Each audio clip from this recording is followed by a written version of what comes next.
Kemudian ya bahkan alangkah baiknya lagi kalau hamba Tuhan itu juga ada masa pensiun dari jabatan ya, bukan pelayanan. Pelayanan itu harus seumur hidup, tetapi masa jabatan itu alangkah baiknya juga ada masa pensiun. Ya, saudaraku. Sehingga apa tujuannya? Menghindari dinasti ya. Dinasti di dalam pelayanan ya, karena nggak diganti-ganti maka otomatis auto turun ke anak, turun ke family terdekat, keluarga inti, saudaraku.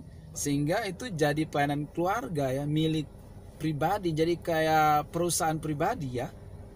Ya, harusnya itu ada pemuridan, ada regenerasi, dan hamba Tuhan walaupun dia adalah perintis dari pelayanan itu, dia harus berbesar hati untuk suatu saat menyerahkan tongkat estafet kepemimpinan kepada regenerasi yang mungkin bukan familinya sendiri, tapi orang yang sudah dipersiapkan jauh-jauh hari untuk menerima estafet seperti Musa kepada Yosua.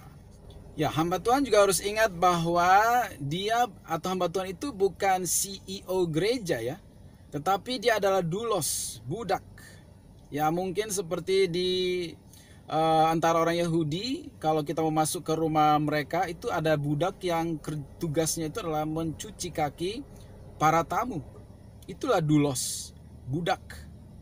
Budak itu tidak punya hak apapun. Dikasih hak hidup saja sudah haleluya.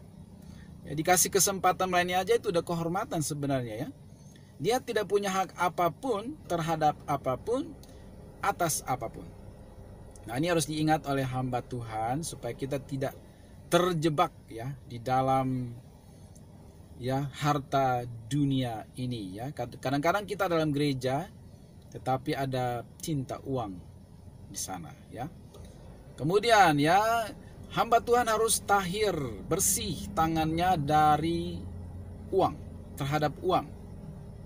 Ya, kemurnian hati harus dijaga sampai akhir hidup. Sebagaimana kita sudah memulai dengan roh, harus mengakhiri dengan roh. Jangan memulai dengan roh, mengakhiri dengan daging. Sudah dimulai dengan kemurnian, militansi cinta mula-mula, akhirilah dengan kemurnian, militansi pengorbanan ya, dan kemurnian, ketulusan ya. Jadi harus tahir tangan kita ya. Contohnya siapa di Alkitab? Kita belajar dari Samuel. Ini yang terakhir ya Bapak sekalian.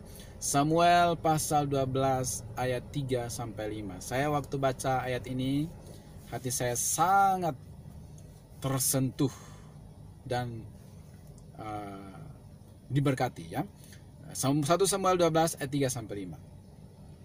Di akhir tugas daripada Samuel, dia berdiri di hadapan orang Israel dan dia memberi tantangan, challenge kepada orang Israel. Apa katanya? Di sini aku berdiri, berikanlah kesaksian menentang aku di hadapan Tuhan dan di hadapan orang yang diurapinya. Lembu siapakah yang telah kuambil? Keledai siapakah yang telah kuambil?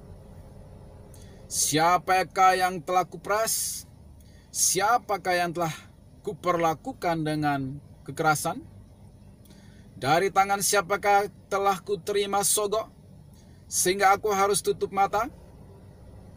Aku akan mengembalikannya kepadamu, kalau ada ya. Jawab mereka, engkau tidak memeras kami, dan engkau tidak memperlakukan kami dengan kekerasan, dan engkau tidak menerima apa-apa dari tangan siapapun. Lalu berkatalah ia kepada mereka, Tuhan menjadi saksi kepada kamu, dan orang yang diurapinya menjadi saksi pada hari ini, bahwa kamu tidak mendapat apa-apa dalam tanganku bersih. Jawab mereka, dia menjadi saksi. Bisakah kita sebagai hamba Tuhan di akhir hidup kita, di akhir pelayanan kita, kita dapat memberi tantangan seperti Samuel?